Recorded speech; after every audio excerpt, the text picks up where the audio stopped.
বিসমিল্লাহির রহমানির রহিম। প্রিয় সংগ্রামী বন্ধুগণ,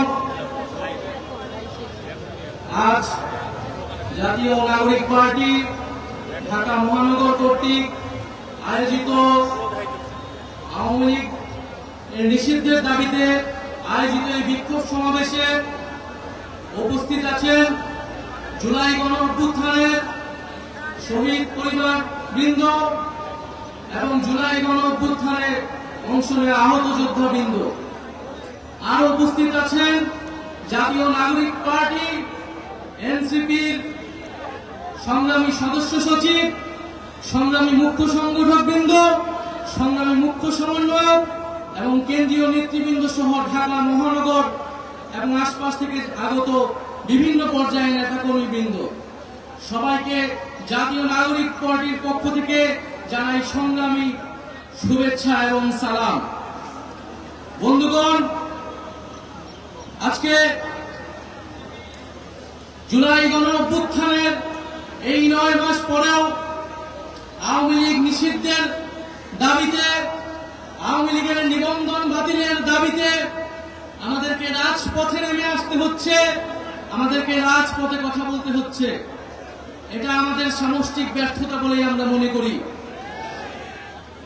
আমরা জুলাই গণ অভ্যুত্থানের প্রেক্ষিতে যে অন্তর্বর্তী সরকার গঠনে অংশ নিয়েছিলাম, সেই সরকারের কাছে আমাদের অন্যতম দাবি ছিল, জাতির কাছে আমাদের অন্যতম প্রতিশ্রুতি ছিল, জুলাই গণ অভ্যুত্থান সহ যে বিগত 16 বছরে যে ফ্যাসিজম স্বৈরাচার তৈরি হয়েছিল বাংলাদেশে, তার বিচার নিশ্চিত করা।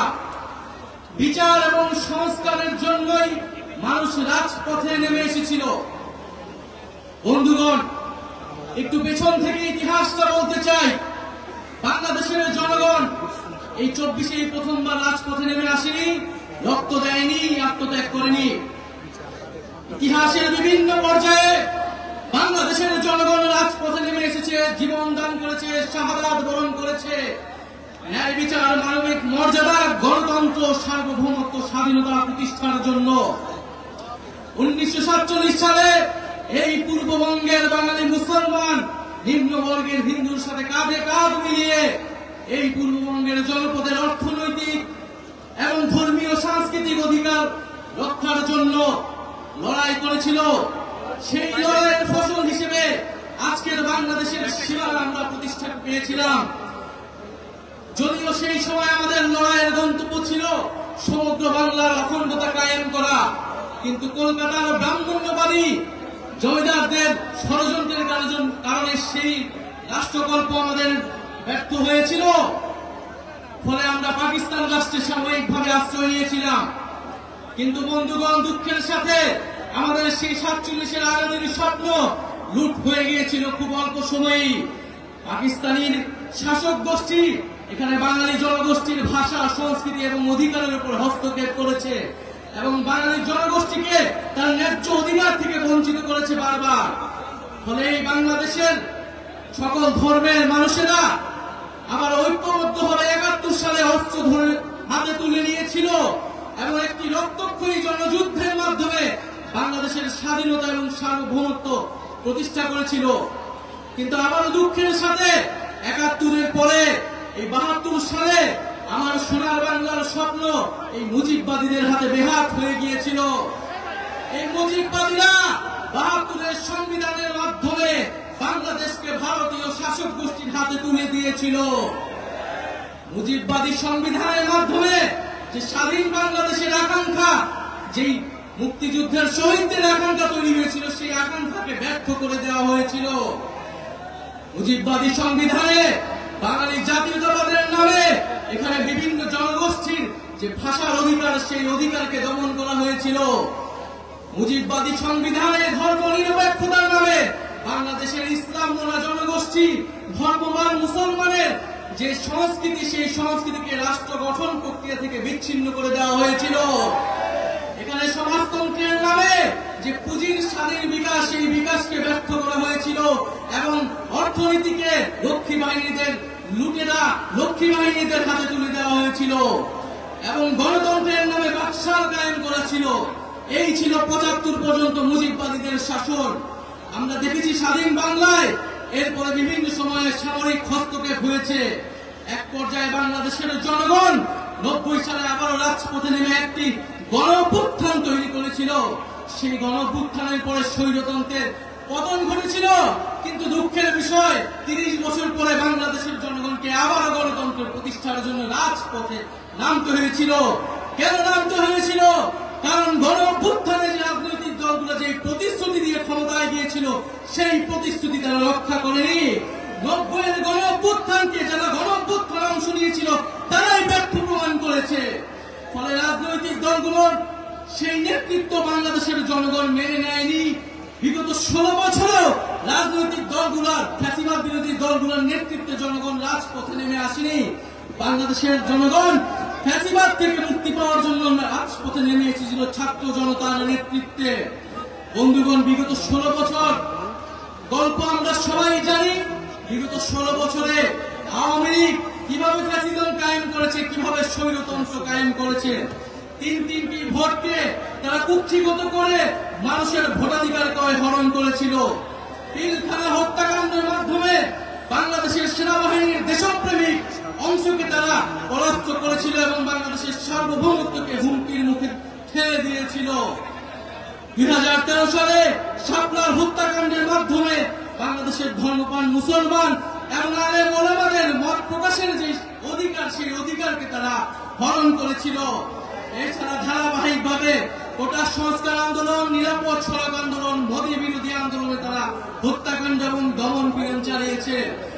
সর্বশেষ জুলাই আগস্ট মাসে ছাত্র জনতা তাদের অধিকারের জন্য যখন রাজপথে নেমে এসেছিল, সেই জনগণের উপরে তারা এই দেশের পুলিশকে দিয়ে, এই দেশের সেনাবাহিনীকে দিয়ে, এই দেশের বিজেপিকে দিয়ে গুলি চালিয়েছিল। আওয়ামী লীগ কোন রাজনৈতিক দল নয়। আওয়ামী লীগ একটি ফ্যাসিস্ট সন্ত্রাসী সংগঠনে পরিণত হয়েছে। আওয়ামী লীগের রাজনীতি করার আর কোন আলোচনার প্রশ্ন থাকে না। আওয়ামী লীগকে আমরা এই জন্য বলছি যে আওয়ামী লীগের নিবন্ধন বাতিল করে তার রাজনৈতিক এবং সাংগঠনিক কার্যক্রম বিচার চলা পর্যন্ত নিষিদ্ধ ঘোষণা করতে হবে। কিন্তু দুঃখের বিষয়, বর্তমান পরিস্থিতিতে আমরা দেখছি গত ৯ মাসেও বিচার কার্যক্রম দৃশ্যমান হয়নি। জুলাইয়ের শহীদ পরিবার এবং আহতদের যে রাষ্ট্র দায়িত্ব নেওয়ার কথা ছিল, তাদের যে মর্যাদার জীবন নিশ্চিত করার কথা ছিল, সেই নিশ্চিত করতে পারেনি এই অন্তর্বর্তী সরকার। এবং আমরা দেখছি দুঃখের সাথে যাদেরকে গ্রেফতার করা হচ্ছে তারা জামিনে মুক্তি পেয়ে যাচ্ছে, বিভিন্ন জায়গায় মামলা বাণিজ্য করা হচ্ছে এবং বিভিন্ন রাজনৈতিক দলের আশ্রয়ে আওয়ামী লীগ তৃণমূলে পুনর্বাসিত হওয়ার পরিকল্পনা করছে। বন্ধুগণ, আমরা দেখতে পাচ্ছি যে আমাদের এই অন্তর্বর্তী সরকারের সময়, গণঅভ্যুত্থান পরবর্তী সরকারের সময় যে নির্বাচন কমিশন গঠিত হয়েছে, সেই নির্বাচন কমিশন গণহত্যাকারী ফ্যাসিস্ট আওয়ামী লীগের লোকদেরকে প্রার্থিতা অযোগ্যতা ঘোষণা করতে সম্মতি দিচ্ছে না। তারা বলছে যে এটি নাকি রাজনৈতিক সিদ্ধান্ত। নির্বাচন সংস্কার কমিশন সুস্পষ্টভাবে সুপারিশ করেছে যারা গণহত্যা করেছে, যারা লুটপাট করেছে, যারা ফ্যাসিস্ট আওয়ামী লীগের সাথে জড়িত ছিল, তারা কোনোভাবে আগামী নির্বাচনে অংশগ্রহণ করতে পারবে না। কিন্তু নির্বাচন কমিশন এখনো সেই প্রস্তাবে সম্মত হচ্ছে না। আমরা সন্দেহ প্রকাশ করছি এই নির্বাচন কমিশন কার পারপাস সার্ভ করবে। ভুলে গেলে চলবে না, গণঅভ্যুত্থানের পরে নির্বাচন কমিশন গঠিত হয়েছে। আমরা দুঃখের সাথে দেখতে পাচ্ছি বিভিন্ন মিডিয়ায় সাংবাদিকরা প্রশ্ন করছে, সারা প্রশ্ন করার সাহস পাচ্ছে যে শেখ হাসিনা কি গণহত্যাকারী, সেটা কি প্রমাণিত হয়েছে কি প্রমাণিত হয় নাই। সেই সব সাংবাদিকদের উদ্দেশ্যে বলতে চাই, আপনারা সাংবাদিক নন, আপনারা ফ্যাসিস্ট আওয়ামী লীগের দোসর। বাংলাদেশে নয়, শুধু বাংলাদেশে নয়, পুরো পৃথিবীতে জাতিসংঘের রিপোর্ট স্পষ্টভাবে প্রমাণিত হয়েছে শেখ হাসিনার নির্দেশে, আওয়ামী লীগের নির্দেশে, আওয়ামী লীগের পরিকল্পনায় এই জুলাই আগস্টে গণহত্যা এবং মানবতা বিরোধী হত্যাকাণ্ড খুব সংঘটিত হয়েছে। তাই আজকের এই বিক্ষোভ সমাবেশ থেকে আমরা সুস্পষ্টভাবে বলতে চাই, অতি অবিলম্বে আওয়ামী লীগের যে নিবন্ধন, সেই নিবন্ধন বাতিল করতে হবে। নৌকা মার্কাকে বাংলাদেশ থেকে নিশ্চিহ্ন করে দিতে হবে এবং বিচার চলা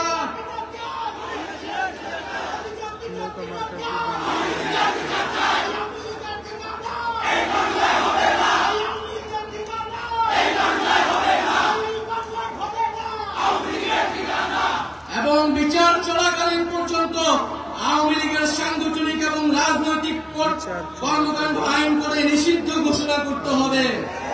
প্রিয় বন্ধুগণ, আমরা জুলাই ঘোষণাপত্রের কথা বলেছিলাম, জুলাইকে সাংবিধানিক স্বীকৃতি দেওয়ার কথা বলেছিলাম, কিন্তু বিভিন্ন ষড়যন্ত্রের কারণে সেই জুলাই ঘোষণাপত্র এখনো আসছে না। ভুলে গেলে চলবে না, এই জুলাই গণঅভ্যুত্থানের ফলে কিন্তু আজকে বাংলাদেশে যারা রাজনীতি করছে, যারা ক্ষমতায় যাওয়ার স্বপ্ন দেখছে, তারা কিন্তু এই শহীদ পরিবার এবং আহত যোদ্ধাদের আত্মত্যাগের ফলেই স্বপ্ন দেখতে পাচ্ছে।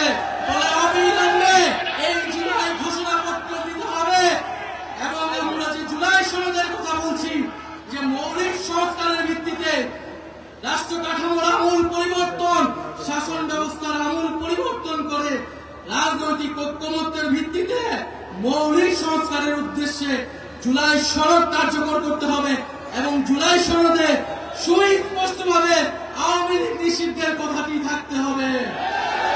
প্রিয় বন্ধুগণ, আমরা একটি নতুন সংবিধানের কথা বলছি।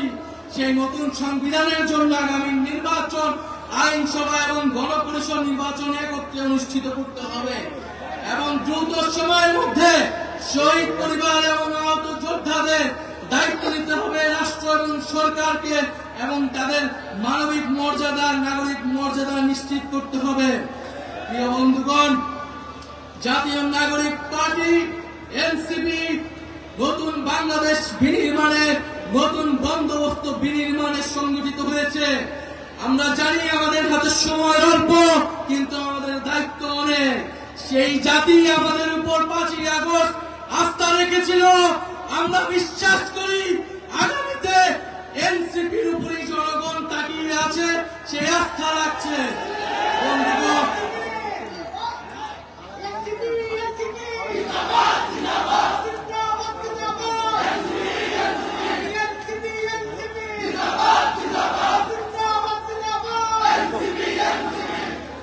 তাই আপনাদের প্রতি আহ্বান থাকবে, দ্রুত আমরা সুসংগঠিত হব। আমরা দ্রুত সময়ের মধ্যে একটি শৃঙ্খলিত দল হিসেবে জনগণের কাছে দ্রুত সময়ের মধ্যে পৌঁছে যাব। আমরা বাংলাদেশের প্রতিটি ঘরে ঘরে যাব, প্রতিটি দরজায় দরজায় গিয়ে এনসিপির বার্তা পৌঁছে দিব। বন্ধুগণ, আপনারা প্রস্তুত হন। জেলায় জেলায়, ইউনিয়নে ইউনিয়নে, পাড়ায় পাড়ায়, মহল্লায় মহল্লায় আমরা আসছি এবং দ্রুত সময়ের মধ্যে আওয়ামী লীগ নিষিদ্ধের জন্য আপনারা ফ্যাসিবাদ বিরোধী মঞ্চ তৈরি করুন। পাড়ায় পাড়ায়, মহল্লায় মহল্লায় আমরা জনতার আদালত তৈরি করব। যদি এই সরকার বিচার নিশ্চিত করতে ব্যর্থ হয়, তবে আমরা বসে থাকবো না। জনতার আদালতে আওয়ামী লীগ এবং ফ্যাসিজমের বিচার নিশ্চিত করা হবে। বন্ধুগণ, যে নতুন রাজনৈতিক বন্দোবস্ত আমরা বাংলাদেশের অর্থনীতি, পররাষ্ট্রনীতি, শিক্ষা, স্বাস্থ্য এবং জলবায়ু এবং প্রযুক্তির জন্য আমরা একটি নতুন রাষ্ট্র ব্যবস্থা কায়েম করব এবং একটি দায়িত্বশীল মানবিক মর্যাদার ভিত্তিতে একটি নতুন সমাজ প্রতিষ্ঠা করব। প্রিয় বন্ধুগণ, আমরা বলতে চাই, এই ঢাকা বা বাংলাদেশ ছিল এই বঙ্গোপসাগর অঞ্চলের মিলন কেন্দ্র, বহু সংস্কৃতি, বহু সভ্যতার প্রাণ কেন্দ্র। আমরা সামাজিক মূল্যবোধ, ধর্মীয় মূল্যবোধের প্রতি শ্রদ্ধাশীল থেকে বহু সংস্কৃতির ভিত্তিতে আমাদের নতুন সমাজ গঠন করব এবং ইনশাআল্লাহ ঢাকায় আগামী দিনে এই বঙ্গোপসাগর এবং দক্ষিণ এশিয়ার কান্ডারি হবে, দক্ষিণ এশিয়াকে নেতৃত্ব দেবে। এই অবস্থা সংগ্রাম